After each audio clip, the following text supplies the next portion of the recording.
everyone, how are you all? I hope all of you are doing well and welcome to everyone in my channel Sri Life.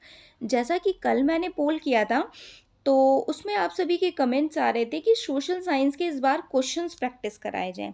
पिछली बार वाला जो आपका अभी examination conduct हुआ था उसमें मैंने आप सभी के लिए क्लास 6 टू क्लास 8 तक की एनसीईआरटीज़ का पूरा सिलेबस करवाने की कोशिश की थी। इवन करवाया था, एक दो चैप्टर कहीं मिसिंग हो गए तो कोई बात नहीं, नो वरीज। ठीक है, तो इस बार हम क्या करने वाले हैं कि क्वेश्चंस की प्रैक्टिस करेंगे। क्वेश्चन से आपके अच्छे कंसेप्ट की क्लैरिटी हो जाएगी। ओके, तो हमारा टारगेट क्या है, जो 2023 में पेपर हुआ है, 20-21 ऑनलाइन वाले सारे, ये सब कुछ हम डिस्कस करेंगे और ज़्यादा बर्डन ना हो इसलिए अभी से स्टार्ट करते हैं। एंड 5 से 10 क्वेश्चन ही एक दिन में प्रैक्टिस करेंगे। आज फर्स्ट डे है इसलिए 5 क्वेश्चन। अगर आपका रिस्पॉन्स अच्छा रहा तभी मैं इसे कंटिन्यू करूँगी, अदरवाइज मैं कंटिन्यू करती रहती हूँ। अगर रिस्पॉन्स नहीं आएगा तो कोई मतलब नहीं है मेरी मेहनत का। ओके, करेंटली मैं DSSB की प्रिपरेशन कर रही हूँ, मेरे पास टाइम कम होता है इस वजह से। Okay, so let's start. Who among the following reinterpreted verses from Quran to argue for women's education? Question में पूछा गया, बेशक ये आपको इंग्लिश में लिखा हुआ दिख रहा होगा बट मैं बाइलिंगुअल समझाने की कोशिश करूंगी। पिछली बार हिंदी में बताया था तो इंग्लिश वालों को इशू आ जाता, तो ये ऐसा सभी के साथ इशू रहता है, हिंदी वालों को इंग्लिश में, इंग्लिश वालों को हिंदी। बट होपफुली मैं आपको सब कुछ बताने की कोशिश करूंगी। देखिए, इसमें पूछा गया है कि महिलाओं की शिक्षा के लिए बहस करने के लिए कुरान से छंदों की पुनर्व्याख्या किसने की थी? 4 ऑप्शन दिए हैं। ठीक है, तो ऑप्शन नंबर ए जो है सैयद मुमताज़ अली। देखिए, सैयद मुमताज़ अली जो हैं ये फाउंडर थी किसकी? उर्दू जर्नल, जो कि वुमेन्स के लिए था। ठीक है, और ये एक ऑथर भी थी किसकी?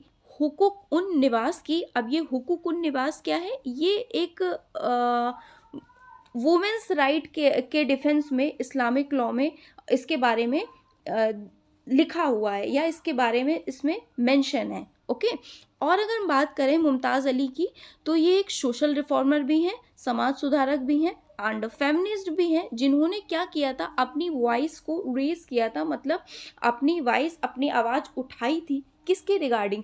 वुमेन्स के राइट, जो महिलाओं के अधिकार के लिए इन्होंने अपनी आवाज़ उठाई थी और इन्होंने ही रीइंटरप्रेट किया था Quran verses to argue for women's education के लिए। ठीक है, नाउ आई होप इस क्वेश्चन का एक्सप्लेनेशन आपको क्लियर हो गया होगा कि अगर आपसे पूछा जाए Quran to argue women's education किसने किया था, तो ये मुमताज़ अली ने किया था। ठीक है, और ये बेगम अनिस ये सब, ये बीबी इस्लामी, ये सब कुछ नहीं है, इन्होंने इनके खिलाफ नहीं किया था। ठीक है ना, नेक्स्ट की अगर हम बात करें, नेक्स्ट क्वेश्चन की, तो इसमें कुछ एक्सप्लेनेशन का था नहीं इन ऑप्शंस में, इसलिए मैंने नहीं किया इनका एक्सप्लेनेशन। जहाँ नेसेसरी होगा नो डाउट मैं करूँगी। ओके, नेक्स्ट क्वेश्चन आपको दिया है Jyotirao Phule, book of 1873 on the dismal condition of lower caste was dedicated to. जो इनकी बुक थी वो किसके रिगार्डिंग थी? ठीक है, इनकी बुक में किसके रिगार्डिंग था? तो ये बहुत ही फेमस है, महात्मा ज्योतिबा फूले की जो बुक है गुलामगिरी, आप सभी को पता है, वो 1873 में लिखी गई थी।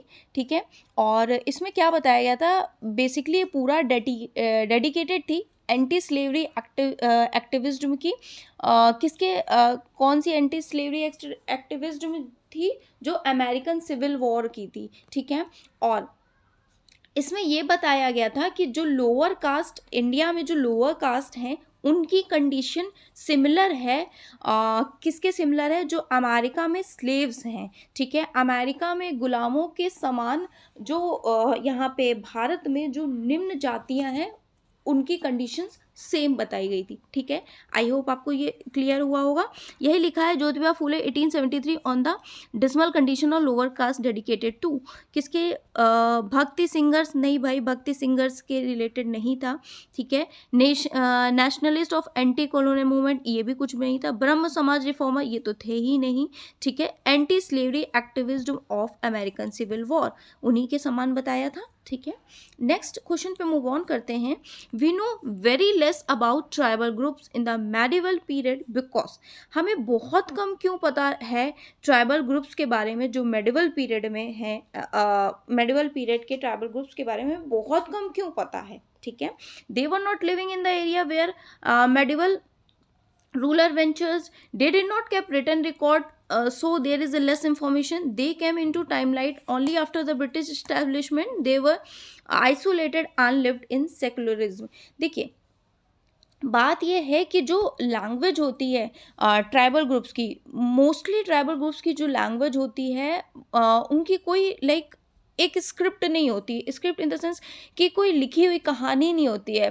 ठीक है, तो लिखी हुई कहानी तो थी नहीं, तो हमें कोई इन्फॉर्मेशन प्राप्त नहीं हो पाई है। ठीक है, ना कोई उनका लिखित साक्ष्य या प्रमाण था हमारे पास, तो हमारे पास रिकॉर्ड तो था नहीं, इसलिए हमें प्राप्त नहीं हो पाया। तो जो उनके ट्रेडिशन, उनके कस्टम्स, जैसे वो लोग क्या फॉलो करते थे, लाइक ट्राइबल्स क्या फॉलो करते थे पास में, जो उनके ट्रेडिशन थे, जो उनके कस्टम थे, ठीक है, वो हमें कैसे पता चले। वो जब लिखित साक्ष्य मिले नहीं तो ओरली बोलते नहीं, कहानियों से। भाई हमने, अब मान लीजिए किसी चीज़ ने कुछ देखा नहीं है, हमने मान ली कोई चीज़ देखी नहीं है, मैंने कोई चीज़ नहीं देखी है, तो मेरी मम्मी ने बताई, अरे पता है वो दादी ने ऐसी बात कही थी और वो दादी ने, ठीक है, ऐसे करके बताई, तो ओरली चीज़ें हमें पता चली हैं from one generation to another. तो बात यही है कि दे डिड नॉट, इसमें ऑप्शन यही होगा, they did not keep record so there is less information. जब रिकॉर्ड ही नहीं है हमारे पास, साक्ष्य ही नहीं है, इसलिए हमें इंफॉर्मेशन नहीं मिलेगी। ठीक है, ये सब नहीं है इनके ऑप्शंस, मैंने क्लियर करने की कोशिश की आपको ना। नेक्स्ट है बाय द सेकेंड, इसमें बताना है कि कौन सा सही है कौन सा गलत है। देखिए क्या लिखा है, by the second half of the 19th century people within the non-Brahmin caste began organizing movement against caste discrimination and demand social equality and justice। ठीक है, ये बताया गया है ना। दूसरा, अब इन्होंने बोला है कि 19th सेंचुरी के सेकेंड हाफ से क्या होता है, जो नॉन ब्राह्मण, मतलब जो ब्राह्मण नहीं होते हैं, गैर ब्राह्मण जातियाँ, उन्होंने क्या किया था कि कास्टिज्म के खिलाफ, जो कास्ट डिस्क्रिमिनेशन है, जाति मतभेद हम बोल सकते हैं एक तरह से, उनके खिलाफ उन्होंने आवाज़ उठाई और उन्होंने बोला कि सोशल इक्वालिटी हो, मतलब बराबरी हो, सामाजिक बराबरी हो, है ना, और हमें न्याय में और सामाजिक बराबरी दोनों में समानता हो, इसके खिलाफ जो नॉन ब्राह्मण थे, मतलब गैर ब्राह्मण जाति थे, उन्होंने उठाई। ठीक है, ये बात सच है। ठीक है, दूसरा है, सनातनी movement in central India was founded by Ghasidas. बिल्कुल सही बात है, जो सनातनी ग्रुप था वो गुरु घासीदास जो थे उन्होंने फाउंड किया था, किसमें, 1820 में। ठीक है, छत्तीसगढ़ रीजन में, Chhattisgarh region of the middle India, middle India में आपके जो ये छत्तीसगढ़ रीजन पड़ता है, 1820 में इन्होंने ही फाउंड किया था। बिल्कुल सही है। Who worked among the leader worker and organise a movement to improve their status. बिल्कुल सही बात है कि इन्होंने क्या किया था, एक बोल सकते हैं एक मेंबर थे, नॉन ब्राह्मण ग्रुप थे, गैर ब्राह्मण जाति के ये बोल सकते हैं मेंबर थे। ठीक है, जिन्होंने बोल सकते हैं एक इक्वालिटी के लिए, सोशल इक्वालिटी के लिए, सेल्फ रिस्ट्रेन के लिए एक वर्क किया था। तो ये भी सही बात है, ये भी सही बात है।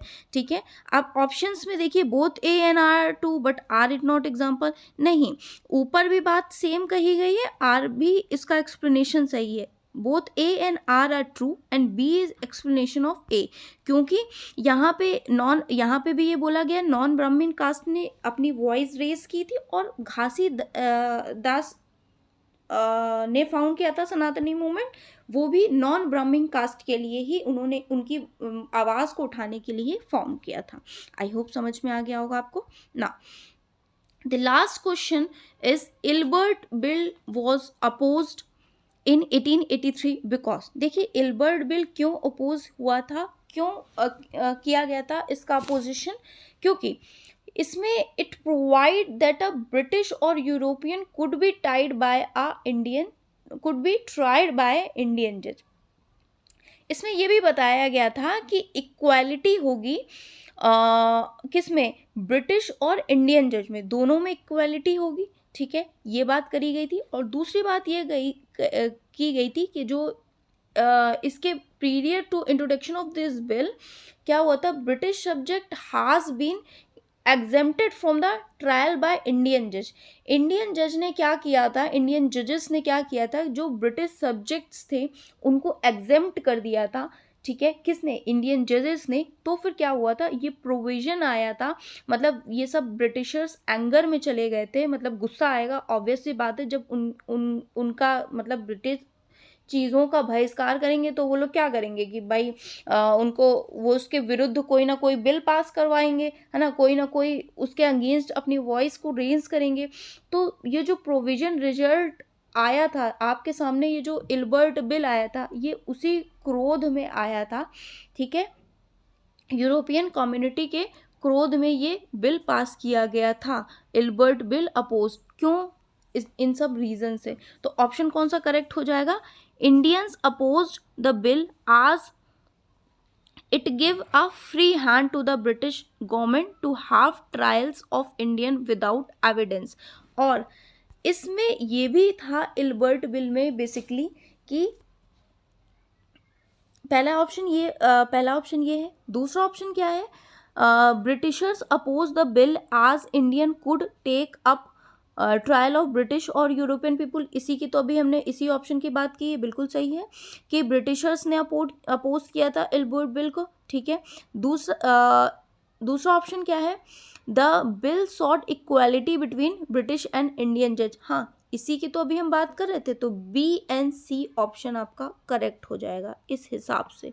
ठीक है, रेसिस्ट टुवर्ड इंडियन ये सब नहीं है, ये सब गलत है। ठीक है, ये नहीं है। ठीक है, आई होप आपको क्वेश्चंस समझ में आ गए होंगे। अगर आपको ये सीरीज़ ऐसी चाहिए, हिंदी में इसी तरह चाहिए, तो आप अपने सजेशंस मेरे को बताना, मैं उसी अकॉर्डिंग नेक्स्ट वीडियो आपकी अपलोड करूँगी। So it was in this video, meet you in my next video.